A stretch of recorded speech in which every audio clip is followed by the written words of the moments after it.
Bang. Oke, welcome. Nah, bulan ini, siapa ingat bulan ini bulan apa temanya? Gak tahu Pak. Love that changed the world. Kasih yang mengubahkan dunia. Nah, sesuai dengan tema kita, hari ini saya akan membahas tentang kasih Tuhan dari dimensi yang lain. Kasih Tuhan yang tidak akan pernah meninggalkan kita. Jadi sudah pengumuman, semua konsentrasi sekarang arahkan pikiran kita dan hati kita untuk menerima berkat dari firman Tuhan. Saya membuat satu statement untuk memulai khotbah ini. Yuk kita baca sama-sama. 2, 3. Tidak tergantung kepada keadaan hidup kita yang sedang terjadi sekarang ini, kehancuran maupun kesuksesan besar di masa lalu, dan ketidaktahuan tentang masa depan, kasih dan penyertaan Tuhan kepada kita tidak akan berubah dan tidak akan berkesudahan. Saudara baca enggak? Baca. Oke, saudara ngerti enggak? Nggak tahu Pak. Tidak tergantung pada keadaan hidup kita yang sedang terjadi saat ini. Itulah bicara now. Time frame-nya now. Lalu kehancuran maupun kesuksesan besar di masa lalu. Bicara tentang masa lalu. Tahun lalu, 2 tahun yang lalu, 10 tahun yang lalu. Kalau pada umumnya kita bicara masa lalu, bicara soal kepahitan, kejelekan, kehancuran. Tetapi saya mau memasukkan juga di sini adalah kesuksesan. Ada banyak orang hidup di masa lalu, kepahitan itu sangat lumrah. Tetapi juga ada banyak orang hidup di masa lalu dengan kesuksesan dan kebesarannya. Dan di Indonesia kita kenal dengan sindrom apa? Ayo dong, bantu saya. Apa? Post power syndrome. Ada banyak orang-orang yang dulunya hebat, sekarang tidak. Dulu menjabat ini, sekarang tidak. Dulu punya ini, sekarang tidak. Mereka selalu berkata, dulu saya begini, dulu saya begitu, dulu saya melakukan ini, dulu saya melakukan itu. Dan itu dibawa kemanapun mereka pergi. Pada waktu menghadapi sekarang, keadaan sekarang, masa lalu kita bawa, kita rugi total. Kenapa? Karena kita tidak menikmati penyediaan Tuhan untuk saat ini. Whatever happened in the yesterday, whatever happened in the last year, itu jangan mau membawa dampak kepada kita saat ini.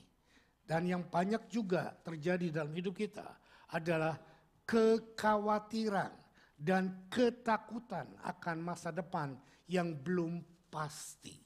Yang belum tentu, yang belum kita ketahui. Banyak orang takut bagaimana nanti anaknya. Sekarang zaman semakin buruk Pak, semakin jahat, begini. Saya sangat khawatir masa depan anak saya. Nah saudara yang seperti itu, hari ini mari kita belajar bagaimana Tuhan mengasihi kita. Tuhan menetapkan hidup kita, bukan karena kepandaian kita. Bukan karena kekayaan kita, bahkan bukan karena doa dan puasa kita, bukan karena kehebatan kita, bukan karena kita bayar perpuluhan, bukan karena kita puasa, bukan kita lakukan banyak pelayanan bagi Tuhan, bukan. Tetapi Tuhan menetapkan dalam hidup kita satu standar berdasarkan penetapan yang Dia lakukan based on His love. Dan itu tidak akan berubah. Regardless saudara jatuh dalam dosa, regardless saudara batal, gagal, tetapi kasih Tuhan tidak akan meninggalkan saudara. Saya katakan jatuh dalam dosa, bukan hidup dalam dosa. Bedakan ini ya. Kalau saudara jatuh dalam dosa, kasih Tuhan tidak meninggalkan saudara. Bahkan kasih Tuhan dan anugerah Tuhan akan mengejar saudara, membuat saudara ditemplak, diajar, dan dibuat mengerti bahwa saudara sudah berdosa dan kembali kepada Dia. kalau kasih Tuhan berhenti pada waktu kita berdosa, maka tidak ada satupun orang yang bisa bertobat lagi. Karena kita bertobat adalah hanya karena pekerjaan dan kasih Tuhan. Nah, jadi berdasarkan ini, saya mau membuat satu pelajaran. Kasih Tuhan tidak pernah meninggalkan kita. Saya ambil dari ayat Roma 8. Ayat yang ke-35 sampai 39. Saudara yang bawa Alkitab, saudara boleh baca dan saudara boleh batasi. Saudara yang bawa digital Alkitab, boleh dikasih garis atau dikasih tanda dan lain sebagainya. Karena khotbah saya hari ini akan terambil dari sini. Roma 8 ayat 35, 39. Siapakah yang akan memisahkan kita dari kasih Kristus? Penindasan atau kesesakan atau penganiayaan? Atau kelaparan, atau ketelanjangan, atau bahaya, atau pedang. Seperti ada tertulis, oleh karena engkau kami ada dalam bahaya maut sepanjang hari. Kami telah dianggap sebagai domba-domba sembelihan. Tetapi dalam semuanya itu kita lebih daripada orang-orang yang menang oleh Dia yang telah mengasihi kita. Sebab aku yakin bahwa baik maut maupun hidup, baik malaikat-malaikat maupun pemerintah-pemerintah, baik yang ada sekarang maupun yang akan datang, atau kuasa-kuasa, baik yang di atas maupun yang di bawah, ataupun sesuatu makhluk lain, tidak akan dapat memisahkan kita dari kasih Allah yang ada di dalam Kristus Yesus Tuhan.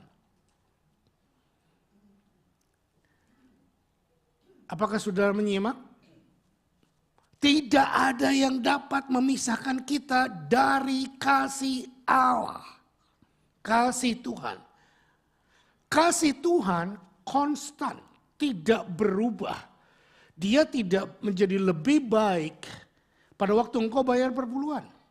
Lalu dia menjadi tidak baik, berubah kasihnya menjadi turun pada waktu engkau tidak bayar perpuluhan. Sering kita diajar seperti ini. Kalau kamu mau perkenanan Tuhan, lakukan ini, lakukan ini, lakukan itu. Saudara, tidak ada yang demikian. Tapi kedisiplinan rohani, ketaatan kita kepada Tuhan adalah untuk reward yang lain. Bukan untuk kasih Tuhan yang mendasar kepada kita. Saudara tidak bisa membuat kasih Tuhan menjadi better dalam hidupmu. Hal yang sama, saudara juga tidak bisa membuat kasih Tuhan menjadi less dalam hidupmu. Dengan perbuatan burukmu. Saudara mengerti ini? Kasih Tuhan tidak akan pernah berubah. Disiplin Tuhan adalah juga merupakan kasih Tuhan dalam bentuk yang lain. Bukan murka Tuhan, bukan marah Tuhan. Tuhan menegur, Tuhan mencambuk yang dikasihinya. Ibrani berkata demikian. Jadi menurut Rasul Paulus, ayat-ayat di atas ada 7 ancaman kesulitan yang mungkin dapat memisahkan kita dari kasih Tuhan. Saya katakan mungkin dapat memisahkan kita dari kasih Tuhan. Adalah sebuah ancaman. Tetapi sesungguhnya list yang dibuat oleh Rasul Paulus ini, ke-7 ancaman ini pun tidak dapat memisahkan kita dari kasih Tuhan. Roma 8 ayat 35 saya ulangi, tekankan di sini. Who shall separate us from the love of Christ? Shall tribulation or distress or persecutions or famine or nakedness or danger or sword? Berapa tuh? 7. Ada 7 yang dimention oleh Rasul Paulus di sini. Ancaman yang possibility bisa memisahkan kita dari kasih Tuhan. Tetapi ternyata tidak demikian. Dalam bahasa Indonesia saya katakan, siapakah yang akan memisahkan kita dari kasih Kristus? Penindasan atau kekerasan, kesesakan, penganiayaan, atau kelaparan, atau ketelanjangan, atau bahaya, atau pedang. 1. Ancaman dari tribulation atau penindasan. Dengar anak Tuhan yang dikasihi Tuhan, di dalam Tuhan, diberkati Tuhan, terima anugerah, terima kasih Tuhan, tetapi bukan tanpa penindasan, bukan tanpa tribulation. Kedua, distress, kesesakan. Ada banyak orang berkata kalau lu stres, lu keluar dari kasih Tuhan. Saya tidak setuju dengan demikian. Dulu saya khotbah demikian juga. Saudara tahu, Tuhan Yesus pernah stres enggak? Alkitab menyatakan kepada kita Yesus stres. Stres besar, stres berat sekali. Sampai pembuluh darahnya pecah di Taman Getsemani. Jadi kalau saudara menghadapi masalah dan stres, saudara lihat kepada Yesus yang mengalami distress yang sangat puncaknya. Dan orang yang dalam penindasan, orang yang dalam kesesakan, distress, bukan berarti saudara hidup dalam dosa. Bisa, nanti saya jelaskan 7 dulu ini. Persecution, apa itu persecution? Penganiayaan. Sekarang lagi istilahnya ngetren di Indonesia, betul nggak? Persecution. Ada banyak orang dianiaya karena imannya. 4, famine atau kelaparan. 5, nakedness, ketelanjangan. 6, dangers, mara bahaya. 7, pedang. Ada banyak orang berkata gini, kalau dia itu hamba Tuhan yang benar, maka hidupnya pasti akan enak dan matinya pasti akan tenang. Which is very wrong. Orang yang matinya basah itu berarti hidupnya nggak benar. Mati basah, dimandiin kali ya. Istilah mati basah tuh sudah ngerti nggak sih? Matinya kejebur kelelep. Ada orang bilang kalau dia hamba Tuhan yang baik, matinya tuh pasti akan tentram. Saya mau buktikan, Tuhan kita bukan cuma hamba Tuhan, bukan cuma rasul. Matinya gimana? Dicambuk, badannya dicabik-cabik, kepalanya dimengkotai duri, tangan kakinya dipantek paku, dan sangat-sangat mengerikan. Bukan cuma itu. Alkitab menulis orang yang mati di kayu salib adalah orang yang terkutuk. Dan murid-muridnya hampir semuanya juga mati dibunuh. Ada yang digoreng, ada yang disalib, ada yang ditusuk, ada yang macam-macam. Dan terlalu banyak para martir yang matinya basah atau mengenaskan. Dan itu bukti bahwa cara kematian bukanlah indikasi kebenaran hidup orang itu. Mati ditabrak mobil, dia mak kualat. Nah itu istilah siapa itu? Are you with me? Saudara dengar, cara kematian bukan indikasi kebenaran iman orang itu. Saudara mati di ranjang, bukan mati di ranjang, mati di atas ranjang. Artinya dengan kata lain lagi tidur tiba-tiba mati. Itu bukan indikasi saudara hidup benar dengan Tuhan. Bisa aja heart attack di atas jantung, di atas ranjang. Iya kan? Bukan itu masalahnya. Mari kita jangan membuat statement atau membuat satu keyakinan yang tidak ada dasar biblikalnya. Tidak ada siapapun, keadaan apapun, kuasa apapun termasuk maut dan dengar baik-baik, kuasa antikris yang banyak sekali amat ditakutkan oleh anak-anak Tuhan yang dapat memisahkan kita dari kasih Tuhan. Are you with me? Pegang garis bawah ini. Nah, saya akan memberikan beberapa pengertian ayat. Kok ini udah maju sendiri ya? Oke. Beberapa ayat lagi yang saya ambil dari Paulus di dalam 2 Korintus 11 ayat 21 sampai 30. Saya memberikan banyak ayat supaya saudara mengerti apa? Bahwa ini firman Tuhan bukan pendapat saya. Bukan ide saya. Bukan doktrin saya, tapi ini adalah biblical. 2 Korintus 11 ayat 21 sampai 30. Dengan sangat malu aku harus mengakui bahwa dalam hal semacam itu kami terlalu lemah. Tetapi jika orang-orang lain berani membanggakan sesuatu, maka aku berkata dalam kebodohan berani juga. Paulus ini menegur orang-orang Korintus yang sangat berbangga dengan status kelahirannya. Yang sangat bangga dengan status pendidikannya, status sosialnya, keadaannya. Nah Paulus berkata, aku gak mau berbangga, tetapi seandainya aku mau berbangga, maka aku pun bisa. Maka dia menyebutkan ayat 22, apakah mereka orang Ibrani? Aku juga orang Ibrani. Apakah mereka orang Israel? Aku juga orang Israel. Apakah mereka keturunan Abraham? Aku pun keturunan Abraham. Apakah mereka pelayan Kristus? Aku berkata seperti orang gila.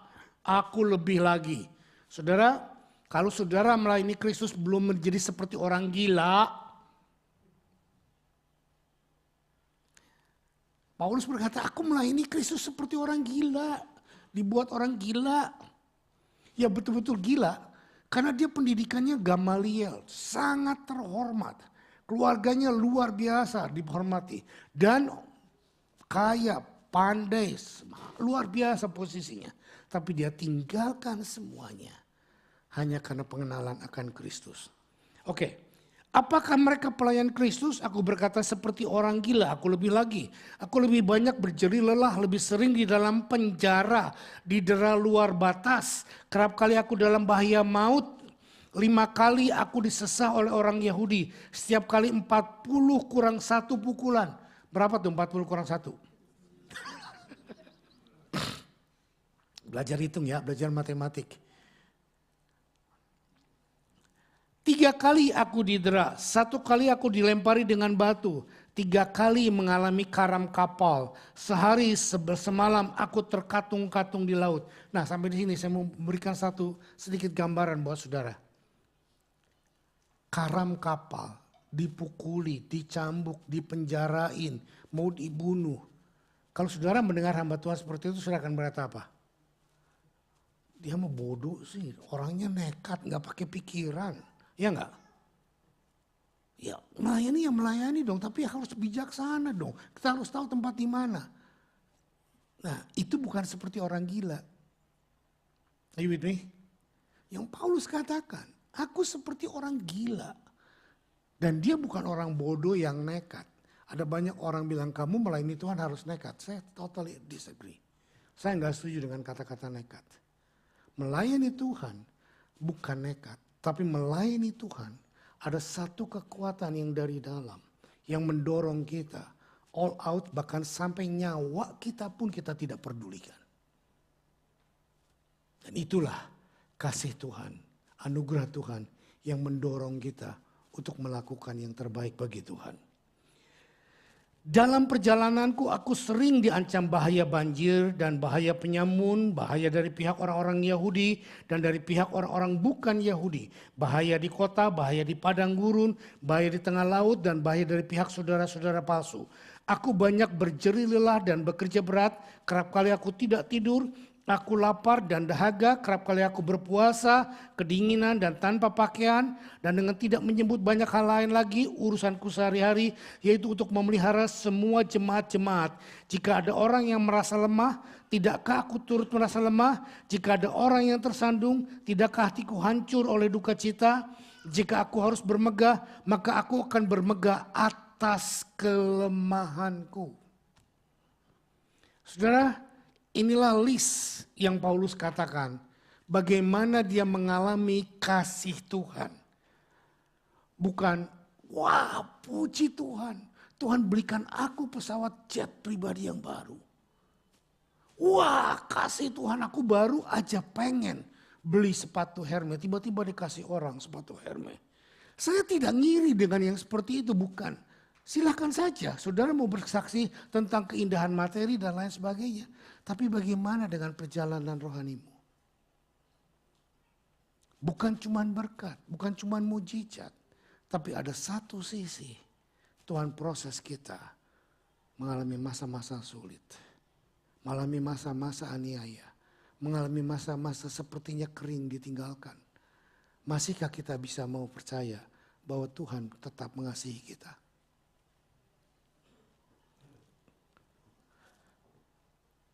Rasul Paulus menuliskan surat di atas bukanlah sebuah teori untuk sebuah pencitraan. Hei, nih lihat nih penderitaan gue segini banyak.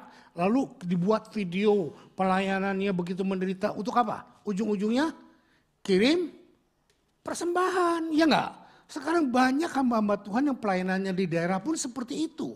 Mereka mengeksploitasi pelayanannya, orang-orang yang terlantar, orang-orang yang dia layani, ujung-ujungnya untuk minta persembahan, pencitraan. Tapi tidak dengan Paulus. Paulus mengatakan yang sebenarnya inilah pengalamanku dan aku bermegah karenanya. Wow. Saya ketemu dengan ibu itu, janda, anaknya meninggal, suaminya meninggal. Waktu interview ditanya, apa yang menyebabkan ibu mau terus ada di Paniai. Namanya Paniai, daerah Papua Utara yang sangat terbelakang. Dia bilang, gak ada lain. Karena ada satu dorongan di sini yang mempertaruhkan seluruh kehidupan saya. Sampai saya harus mati pun saya gak ada masalah. Wow. Saudara, bukan kebetulan saya mempersiapkan khotbah ini lalu saya melihat bagaimana pelayanan para tokoh-tokoh rohani kita yang hidup di ujung-ujung tombak, di pelosok-pelosok seperti itu. Nah, itu satu sisi.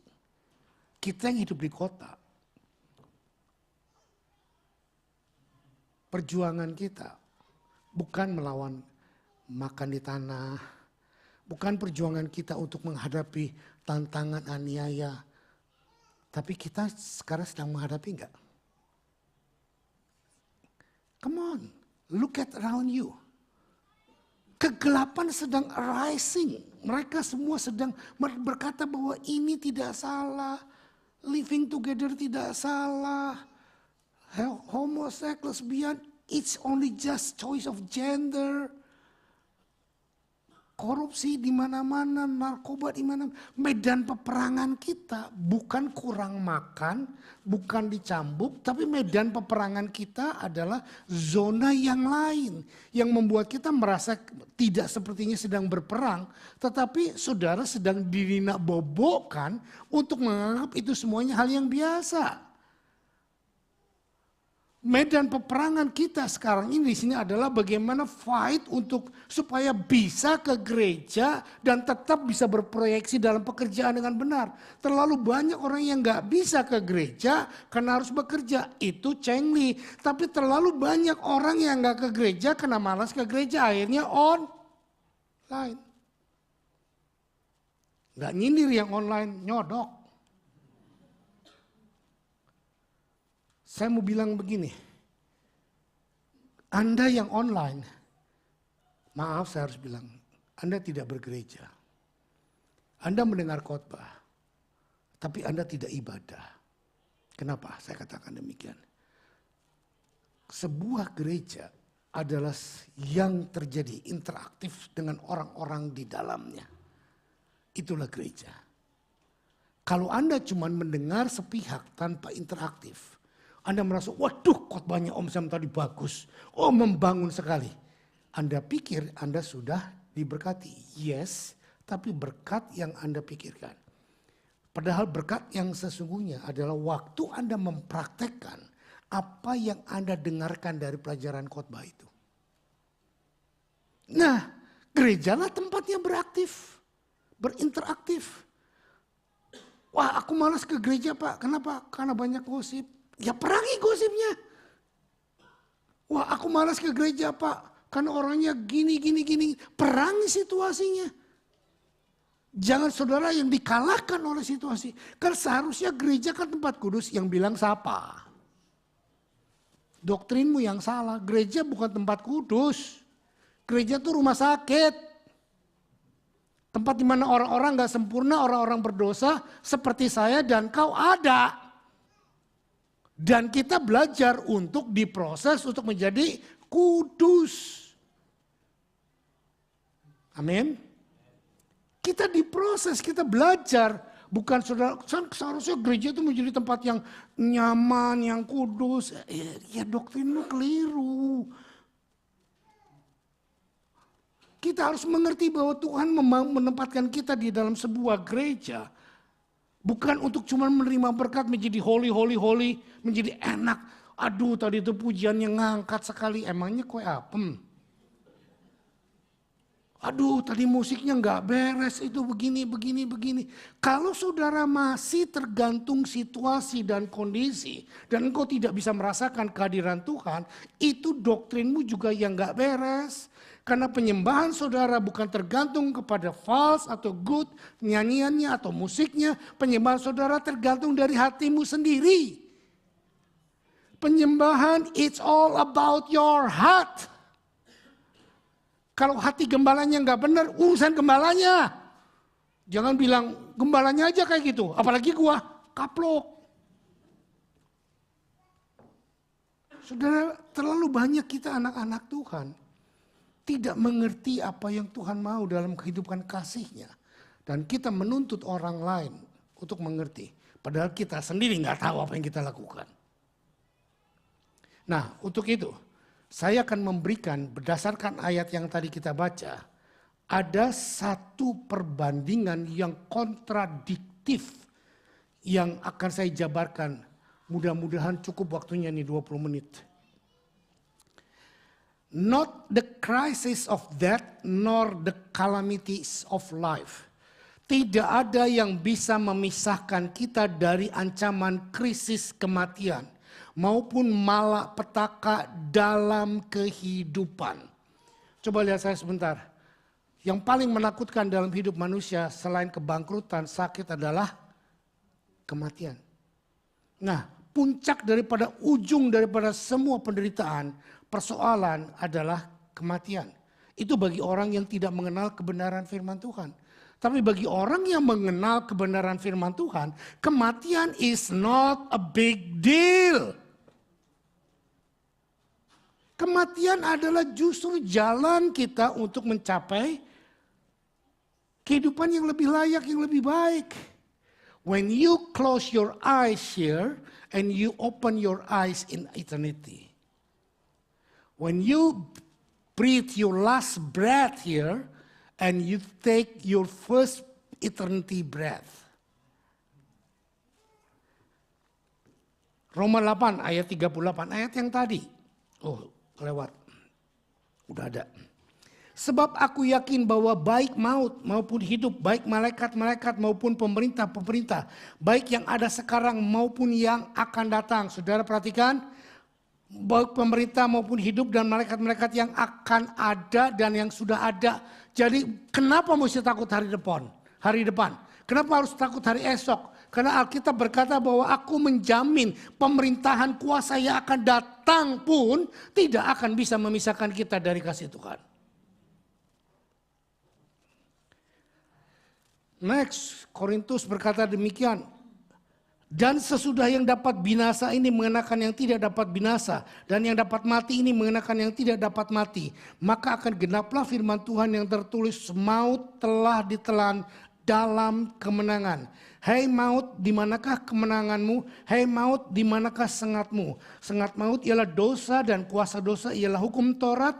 Tetapi syukur kepada Allah yang telah memberikan kepada kita kemenangan oleh Yesus Kristus Tuhan kita. Karena itu saudara-saudaraku yang kekasih, berdirilah teguh, jangan goyah dan giatlah selalu dalam pekerjaan Tuhan. Sebab kamu tahu bahwa dalam persekutuan dengan Tuhan, jerih payahmu tidak sia-sia. Coba lihat saya kemarin. Kita sering pakai ayat ini bahwa Tuhan menolong kita dalam kesesakan. Yes, true. Kita pakai ayat ini Tuhan menyembuhkan kita dalam penyakit. That's true. Tetapi ada satu hal yang kita jarang katakan. Tuhan melepaskan kita dari belenggu maut. Ini yang Tuhan mau maksudkan. Saudara sekarang sakit disembuhkan. Nanti mati lagi enggak? Saudara diberkati sekarang. Besoknya bisa bangkrut lagi enggak? Ada satu hal yang kita lupa, bahwa hidup kita penuh dengan anugerah Allah dan kasih Allah. Dan dia sudah mati menggantikan kita sehingga kita tidak mati kekal. Ini yang harus kita tuju. Ini yang harus kita tuju. Jangan cari Tuhan hanya karena waktu butuh lagi rematik. Nggak disembuhkan rematik, kepahitan, nggak ke gereja. Gua doang nggak disembuhin tuh. Saudara, mari kita mengerti esensi iman kita. Waktu Adam diciptakan, pertama kali tidak ada kematian. Kapan kematian datang? Waktu Adam jatuh dalam dosa. Penyakit mulai diizinkan masuk, penyakit mulai merajalela dan akhirnya membunuh dan membunuh. Nah, yang Tuhan sudah berikan kepada kita waktu kita bertobat terima Tuhan adalah kunci daripada segala alam maut sudah diberikan kepada kita oleh Tuhan. Untuk kita tidak mengalami kematian yang kedua. Kematian kekal, tapi kematian fisik tetap kita harus melakukannya. Karena kita akan berubah. Nah, tadi yang ayat ini dikatakan jaminan bahwa kematian Tuhan membuat kita tidak mengalami kematian. Pada waktu sangkakala berbunyi dan Tuhan Yesus menjemput kita di awan-awan. Kita anak-anak Tuhan yang masih hidup dalam fisik yang fana. Dan dalam sekejap mata akan mengalami keajaiban yang kita kenal disebut apa? Rapture. Yaitu perubahan fisik yang sangat ajaib. Yang merubah tubuh kita yang fana menjadi tubuh kemuliaan. Seperti tubuh Tuhan Yesus sesudah bangkit dari kematian. Lalu terangkat naik ke surga tanpa melalui proses kematian fisik terlebih dahulu. Inilah kasih Tuhan atas kuasa dosa. Atas kuasa maut. Lalu Paulus juga mengingatkan kita dalam suratan 2 Timotius 18 ayat 2. 2 Timotius 1 ayat 18 sampai ke 12. Oh iya, ayat 8 sampai 12, sorry. Jadi janganlah malu bersaksi tentang Tuhan kita dan janganlah malu karena aku, seorang hukuman karena dia. Melainkan ikutlah menderita bagi Injilnya oleh kekuatan Allah. Dialah yang menyelamatkan kita dan memanggil kita dengan panggilan kudus. Bukan berdasarkan perbuatan kita, melainkan berdasarkan maksud dan kasih karunia-Nya sendiri yang telah dikaruniakan kepada kita dalam Kristus Yesus sebelum permulaan zaman. Dan sekarang dinyatakan oleh kedatangan juru selamat kita Yesus Kristus yang oleh Injil telah mematahkan kuasa maut dan mendatangkan hidup yang tidak binasa. Lihat saya mau jelaskan ini penting. Saudara dan saya sudah ditetapkan untuk menjadi anak Tuhan, menerima kasih Tuhan, diselamatkan dari kematian. Bukan pada waktu saudara bertobat. Ayat ini berkata, pada waktu sebelum permulaan zaman. Wow. Kapan itu permulaan zaman? Sebelum Tuhan menjadikan bumi dan langit. Ini yang dikatakan doktrin predestination. Ini yang dikatakan bahwa kasih Tuhan tidak berkesudahan. Konstan buat kita. Sekali dia menetapkan, tidak akan ada yang bisa merubah. Saudara, pegang ini baik-baik. Sehingga kita tidak menjadi anak Tuhan yoyo, up and down, gak ngerti masalah, mundur dari gereja, kepahitan, kena ketemu orang yang sombong, ngomongnya sembarangan, kita luka, kita mundur. Maaf saya katakan hoflok. Kenapa saya katakan hoflok? Kenapa mau hidupmu diatur oleh perkataan negatif orang? Sementara perkataan positif, bukan cuma positif, perkataan yang luar biasa dari Tuhan, engkau abaikan. Engkau cuma mendengar apa yang orang lain yang gak benar katakan.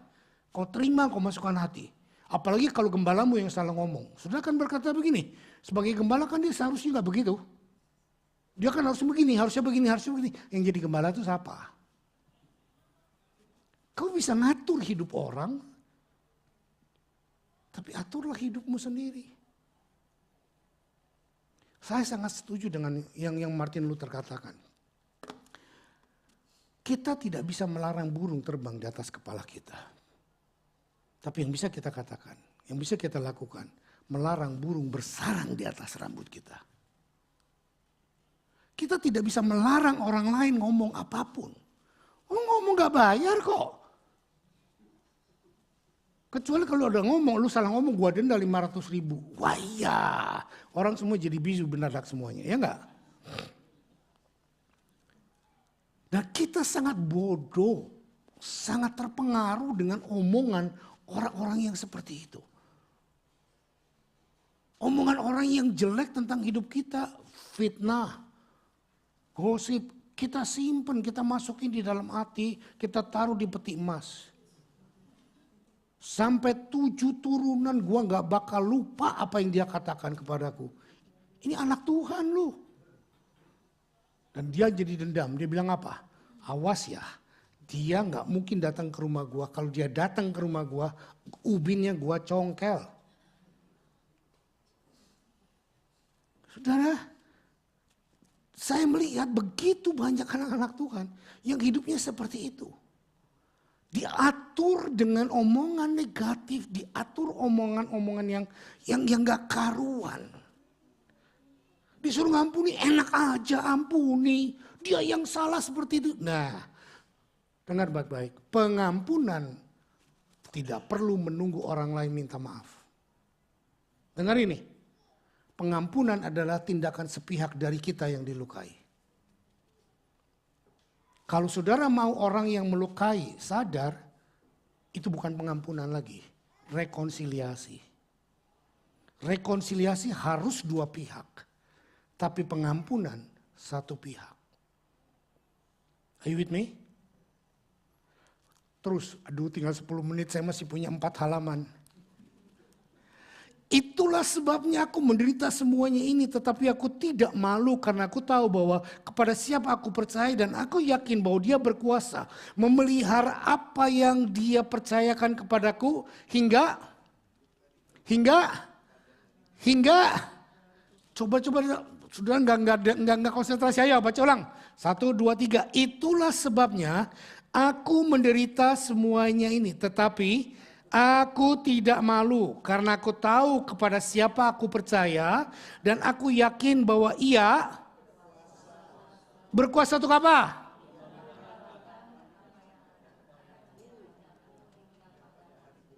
Coba senggol sebelahnya. Kamu percaya nggak Tuhan bisa memelihara apa yang dia taruh dalam hatimu? Ini ayat ini. Dia nggak berkata Tuhan akan memelihara apa yang ada di dalam hatimu kalau kamu bayar perpuluhan, kalau kamu puasa, kalau kamu begini, kalau kamu begitu, tidak. Tetapi Tuhan sudah menaruh sesuatu dalam diri kita dan dia yang menaruh, dia juga yang bertanggung jawab untuk memelihara apa yang dia taruh untuk menjadi satu kenyataan. Jadi waktu engkau bertobat, waktu engkau bayar perpuluhan, waktu engkau mau berpuasa, waktu engkau mau melayani, dengar baik-baik. Bukan karena engkau baik, tetapi karena apa yang Tuhan taruh di dalam hatimu, itu yang menggerakkan engkau untuk melakukannya. Saya bikin pengumuman, saya berhenti puasa. Saya sudah 3,5 tahun puasa, tapi nggak turun-turun, cuma turun berapa kilo. 3,5 tahun tanpa stop puasa. Ketemu dokter. Dokter bilang, kalau Pak Pendeta seperti ini, badanmu hancur, badanmu jelek. Hah? Puasa tambah badannya jelek? Iya. Jadi jangan puasa keseringan. Saudara. Halo? Yang lain akan bilang, puji Tuhan, makanya gue gak puasa. Itu sebabnya gue dari dulu gak mau puasa. Haleluya. Enggak begitu. Good news. Yesus sangat rohani. Dia gak puasa tahun-tahunan. Dia puasa berapa hari? Coba lakukan ya 40 hari. Ayo. Tiap tahun kita puasa 3 minggu aja banyak yang gak ikut. Ya. Jadi yang gak boleh itu puasa dalam jangka waktu panjang yang menurut saya salah. Jadi saya berubah sekarang. Saudara yang mau traktir saya, welcome. Ya, itu ujungnya.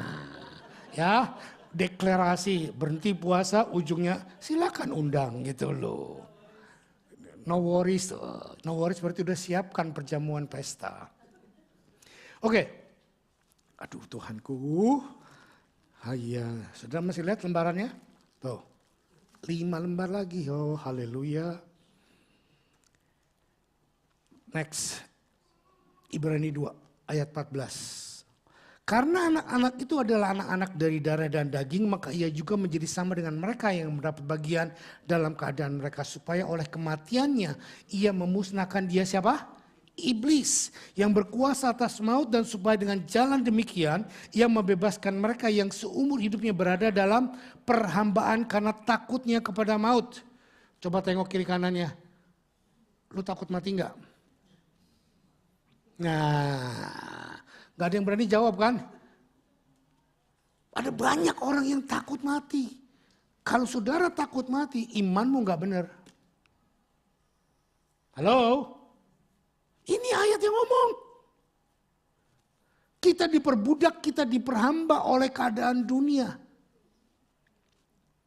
Ada banyak orang, saya ketemu orang, dia ngomong gini, hidup tuh jangan serakah. Kita mati gak bawa apa-apa. Semuanya kita tinggalkan di dunia. Tapi anak orang ini berkata, dia ngomong kayak gitu, padahal dia orang yang paling pelit yang saya pernah tahu. See? See? Banyak orang pandai mengerti berkata, tapi dalam bersikap. Ada bilang, enggak saya enggak takut maut, saya enggak takut mati. Tapi begitu sakit sedikit langsung, jangan-jangan kanker. Jangan-jangan ini begini, jangan-jangan ini begitu, terus dirasani. Jadi akhirnya hidupnya penuh dengan jangan-jangan. Alabai. Betul kan? Bukan lulabai. Apa? Alebay. Bukan lu lebay. Oke, ayat 16. Sebab sesungguhnya bukan malaikat-malaikat yang ia kasihani, tetapi keturunan Abraham yang ia kasihani. Berita baik. Malaikat yang jatuh dalam dosa tidak pernah ditebus, selalu langsung dihukum. Dan tidak ada pengampunan. Dalam kitab Yudas dikatakan malaikat yang jatuh dalam dosa, Tuhan hukum di lubang yang tak terduga dalamnya. Tartaros. Tetapi yang dia kasihani, yang dia kasihi adalah saudara dan saya. Keturunan Abraham. Dia rela mati buat kita. Itulah sebabnya maka dalam segala hal ia harus disamakan dengan saudara-saudaranya supaya ia menjadi imam besar yang menaruh belas kasihan dan yang setia kepada Allah untuk mendamaikan dosa seluruh bangsa. Sebab oleh karena ia sendiri menderita pencobaan, maka ia dapat menolong mereka yang dicobai. Terus yang kedua sekarang, ini baru 2, saya punya 4 kan saya udah bilang tadi. Not the intervention of angel, nor the intrusion of demon. Bukan atau tidak ada ancaman dari roh, baik yang dari malaikat maupun yang dari iblis, setan dan para anak buahnya. Saudara yang takut setan, bertobat. Dulu saya takut sama setan, bukan sama Selim. Selim saya berani, sama setan saya nggak berani. Saya ke tempat gelap dulu, bisa semaput saya, ketakutan. Apalagi ke dekat-dekat tempat kuburan, Masya Allah, sampai kencing-kencing gitu loh. Aduh, tapi sejak saya betul-betul mengerti Tuhan. Saya ceritain sama saudara dulu karena saya takutnya sama setan. Dan takutnya tidur sendirian. Kalau papi mami itu malam suka diundang orang pelayanan atau pergi pelayanan persekutuan khotbah kemana. Nah kalau mereka pergi, kita biasanya dikasih uang jajan. Nah kita dikasih uang jajan, saya punya koko, sekarang udah sama Tuhan. Koko saya, mas saya dikasih uang yang sama. Tapi dia tahu bahwa saya penakut. Dia selalu bilang gini, gua mau tidur dulu ah. Nah begitu dia bilang gitu, saya langsung gemeteran. Saya ketakutan karena tidur sendirian kan. Saya bilang, jangan dong, jangan tidur dulu, lu temenin gua. Oke, kasih uang jajan lu. Saudara dengar gak? Waktu kita ketakutan, maka kita akan dibuli oleh perasaan takut itu. Berkat Tuhan yang seharusnya engkau nikmati, engkau tidak bisa nikmati. Kau akan dibuli dan kau akan diperas oleh perasaan takutmu. Dan kau akan mengorbankan apapun yang kau bisa untuk menghilangkan takutmu. Kan bodoh. Padahal sudah ada di dalam Tuhan. Gak ada orang takut. Hanya ada satu, takut akan Tuhan. Menghilangkan seluruh takut yang lain. Roma 8 ayat 38. Sudah kan? Sudah dibaca? Sebab aku yakin bahwa baik maut maupun hidup, baik malaikat-malaikat maupun pemerintah-pemerintah, baik yang ada sekarang maupun yang akan datang, tidak akan bisa memisahkan kita dari kasih Tuhan. Nah, dari malaikat. Belum. Dari malaikat. Saudara, berkat yang Tuhan berikan lewat karunia dan pekerjaan roh dan termasuk pekerjaan malaikat, apa itu? Salah satunya adalah berkat karunia rohani yang diberikan kepada kita dipakai alat untuk membesarkan dan memuliakan nama Tuhan, tetapi disalahgunakan oleh manusia untuk mencapai ambisi dan serakah mereka. Kalau saudara berdoa orang sakit sembuh, yang menyembuhkan siapa? Bukan kita kan?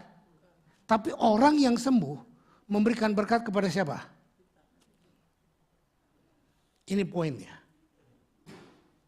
Kemarin di Bali saya mengunjungi teman yang sakit. Waktu saya berdoa, saya dapat pernyataan Tuhan begini, yang sakit nangis. Dia bilang, belum pernah ada pendeta datang seperti ini. Kami sangat diberkati. Kalau saya ambil itu, apa yang jadi dalam hidup saya? Saya akan berasa bangga, aku hamba Tuhan yang spesial. Aku beda dari yang lain, betul nggak? Jadi walaupun berkat dari Tuhan, karunia dari Tuhan, kesembuhan dari Tuhan, materi yang dari Tuhan, bisa menjadi bumerang untuk kehancuran kita. Amin. Jadi jangan memakai karunia-karunia hanya untuk kepentingan diri kita. Apalagi itu dipakai hanya untuk cari duit. Please, ini sangat jahat di mata Tuhan. Kita bukannya mengasihi Tuhan, tetapi kita memakai Tuhan untuk alat kepentingan bagi kita. Matius 7 ayat 31, ada ayatnya. Ayat 21, 33. Bukan setiap orang berseru kepadaku Tuhan, Tuhan akan masuk ke dalam kerajaan surga. Melainkan dia yang melakukan kehendak Bapakku yang di surga. Pada hari-hari terakhir akan banyak orang akan berseru kepadaku, Tuhan, Tuhan, bukankah kami bernubuat demi namamu dan mengusir setan demi namamu dan mengadakan mujizat-mujizat demi namamu? Pada waktu itulah aku akan berterus terang kepada mereka dan berkata, aku tidak akan mengenal engkau. Nyala daripadaku kamu sekalian yang berbuat kejahatan. Saya enggak sebut oknumnya, tapi lihat saya. Saya pernah ketemu dengan hamba Tuhan yang hidup dalam dosa, perzinahan, punya anak di luar pernikahan. Tapi waktu dia masih khotbah dan dia mendoakan orangnya sembuh. Karunia Tuhan terjadi dalam dirinya, tapi dosanya masih ada. Jadi saudara dengar baik-baik, engkau yang mencari karunia, please, don't do it. Hiduplah di dalam karakter. Dan saya bicara kepada hamba Tuhan ini, stop. Saya nggak boleh pelayanan, bukan tidak boleh pelayanan. Tapi apa yang kamu layani adalah ketidakmurnian dan kamu masih hidup dalam perzinahan. Saudara dengar baik-baik. Jangan terpukau dengan kehebatan. Jangan terpukau dengan karisma seseorang. Karisma terus akan bekerja walaupun orang itu masih hidup dalam dosa. Dulu saya cuma tahu teori, tapi belakangan saya tahu, melihat sendiri hal-hal yang seperti itu. Jadi jangan kejar kehebatan. Maaf, ini bangsaku yang aku cintai. Orang Indonesia sangat terpukau dengan nubuatan, mujizat, kesembuhan, dan kehebatan-kehebatan. Hamba-hamba Tuhan yang punya karunia seperti ini dicari kemanapun mereka pergi. Yang harusnya dicari bukan nama Tuhan, yang harusnya dicari firman Tuhan. Cari Tuhan, berlutut, berdoa di kamarmu, sembah Tuhan. Maka engkau akan menemukan Tuhan pribadimu. Kalau memang dipertemukan dengan hamba-hamba Tuhan yang punya karunia, ya puji Tuhan. Gak perlu cari-cari kemana-mana. Itu dari malaikat. Nah sekarang saya harus tuntaskan ya dari iblis. Dari roh-roh jahat. Tadi dari malaikat, sekarang roh-roh jahat. Apa yang dilakukan oleh roh-roh jahat yang bisa mengancam keselamatan kita? Bentuk ilmu hitam, santet, dukun, tenung, telu, genderuwo. Apalagi? Maaf saya harus ngomong. Kuan Im, Kuan Kong, Sampokong, Topekong, Loh Riong. Apalagi? Hal-hal yang seperti itu. Dan banyak sekali kita anak-anak Tuhan. Pak, saya dikutuki oleh dia. Mempan gak kutuknya sama saya? Saya mau kasih tahu ayat ini buat saudara. Yuk baca bilangan 23 itu 23. 1, 2, 3. Sebab tidak ada mantra yang mempan terhadap Yakub ataupun tenungan yang mempan terhadap Israel. Pada waktunya akan dikatakan kepada Yakub, beginilah juga kepada Israel, keajaiban yang diperbuat Tuhan. Saudara, orang yang berdiri di depan saudara sudah banyak kali disantet, ditenung, diteluh, diapain lagi? Saya lagi main bulu tangkis. Disantet. Yang punya ilmu hitam. Besoknya dia masuk rumah sakit. Dia masuk rumah sakit, dia telepon saya. Kosem, tolong dong ke rumah sakit. Kenapa? Aku sakit. Ya oke, datang. Begitu saya datang, dia langsung pegang tangan saya, cium tangan saya, dia bilang apa? Minta ampun Kosem. Loh kenapa? Saya ini jahat. Iya kenapa? Saya santai Kosem. Masya Allah. Saya bingung. Kenapa bingung? Saya nggak rasa apa-apa. Untung dia jujur nyantet. Ada banyak orang nggak jujur nyantet, diem-diem ya nggak? Dia nyantet. Dia minta ampun. Nggak sekali. Kedua kali saya lagi khotbah di gereja. Orang yang sama datang lagi. Dia bilang, aku benci nih sama Pak Samuel. Dulu aku gagal. Terus dia pergi ke gurunya. Minta tambahan ilmu. Penuh ilmu. Terus dia lihat saya khotbah di gereja, dia dari belakang. Dia rapalkan mantranya. Gitu. Orang pikir dia lagi bahasa roh. Saya lagi khotbah. Selesai khotbah, dia cari saya lagi. Dia bilang, lagi-lagi dia bilang, minta ampun Pak Sam. Kenapa? Tadi waktu Kosem khotbah, saya santet Kosem lagi. Lu kamu kok gak kapok-kapok sih? Saya bilang gitu. Terus dia bilang apa? Saya lihat ada selimut kabut tipis yang menyelimuti Kosem. Dari atas kepala sampai telapak kaki. Itu saya sudah pakai ilmu guru saya. Nggak mempan loh. Saudara, saya nggak merinding, nggak merondong, nggak rasa apa-apa. Yang penting, ini loh perlindungan dari Tuhan. Apalagi kalau saudara takut pergi ke tempat-tempat keramat. Permisi ya, jangan nginjek, anak-anak Tuhan mau lewat. Ya, yang ketawa itu pasti kayak gitu. Ya. Dan saya sangat ketawa ngakak. Ada banyak anak-anak Tuhan yang gak berani datang ke tempat-tempat seperti itu. Dia bilang apa? Nanti takut tercemar roh saya. Pengajaran macam mana pula roh Tuhan bisa dicemari oleh roh setan. Bukankah Tuhan berkata roh yang di dalammu lebih besar daripada roh yang ada di luar dunia ini. Jadi ngapain kita mesti takut. Tapi juga gak perlu petatang-petenteng. Mana dukun? Mana kuasa setan? Mari datang sama aku. Gak perlu. Satu kali lagi. Habis ini selesai kok saya potong nanti jadi 2 kali khotbahnya. Ini ada 4 lembar lagi soalnya. Saudara dengar baik-baik. Satu kali saya di Timur, di Dili. Selesai saya khotbah tentang bahasa roh, tentang karunia Roh Kudus. Seorang bapak di sana berkata, saya lihat bapak ini bukan pendeta biasa. Apa maksudmu? Bapak ini luar biasa dilindungi Tuhan. Dari mana kamu tahu? Saya sangat peka dengan alam roh Pak. Karena saya belajar. Dan saya tahu persis bapak ini dilindungi oleh kuasa Tuhan yang luar biasa. Yuk kita uji Pak. Hah?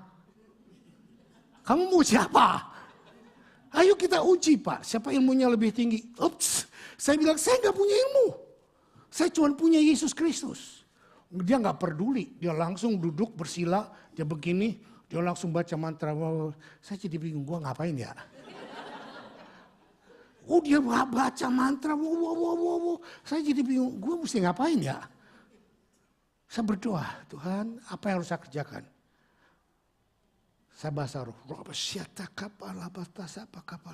saya bahasa roh beberapa menit, tiba-tiba apa yang terjadi? Badan saya keluar keringat kayak kacang hijau, gede-gede gitu loh. Gede-gede gitu loh. Wow, saya rasakan satu pressure yang kuat menekan saya. Tapi saya terus berbahasa roh, saya nggak tahu mesti buat apa. Di tengah-tengah saya berbahasa roh, Roh Kudus berbisik ke hati saya. Berdiri, tumpangin tangan dia. Yang benar ini orang tua. Saya belum tua waktu itu, kan masih di Dili. Ini orang tua. Terus saya bilang, Tuhan yang benar ini orang tua. Roh Kudus bilang, tumpangin tangan dia. Oke Tuhan, saya dalam nama Yesus. Aku usir semua roh kuasa kegelapan, mantra-mantra jimat. Terus langsung dia, dia bilang apa? Stop Pak. Kenapa? Saya kalah. Dia kalah, dia ngaku kalah. Dan dia bertobat, terima Yesus Tuhan hari itu. Saudara, tidak ada tenung, santet, teluh yang mempan terhadap anak-anak Tuhan. Amin. Tidak ada kuasa manapun di muka bumi ini yang bisa merebut kita dari kasih Tuhan. Nah, satu lagi baru saya tutup. Tutup ya, apa terus?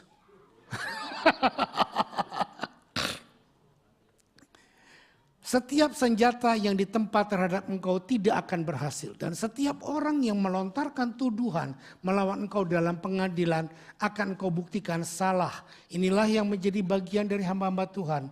Dan kebenaran yang mereka terima daripadaku. Demikian firman Tuhan. Saudara, Tuhan berjanji kepada kita lewat Nabi Yesaya. Bahwa tidak ada kuasa-kuasa yang lain yang bisa mengganggu kita. Kalau tadi malaikat dan dunia roh, sekarang saya bawa kuasa. Setiap senjata yang ditempa terhadap engkau tidak akan berhasil. Saya mau tanya, di sini ada ditulis nggak? Setiap senjata yang ditempa terhadap engkau yang melakukan hidup dalam kebenaran, ada nggak? Nggak ada kan? Jadi apa maksudnya? Regardless you are right, regardless you are in sin, perlindungan Tuhan, protection Tuhan tetap ada padamu. Amin. Setiap senjata yang ditempa terhadap engkau tidak akan berhasil. Orang boleh tusuk kita dari belakang, orang Inggris bilang istilahnya keren, backstabbing. Padahal ya tusuk.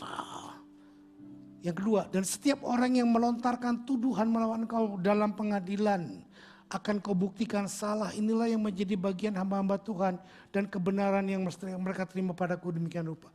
Saudara, satu kesaksian lagi. Satu kali kami berdua pergi ke sebuah tempat, gak usah sebut tempatnya nanti saudara tahu. Pergi ke sebuah tempat. Yang punya rumah gak mau ketemu kita. Aneh kan? Kita diundang persekutuan di rumahnya, tapi dia gak mau ketemu kita.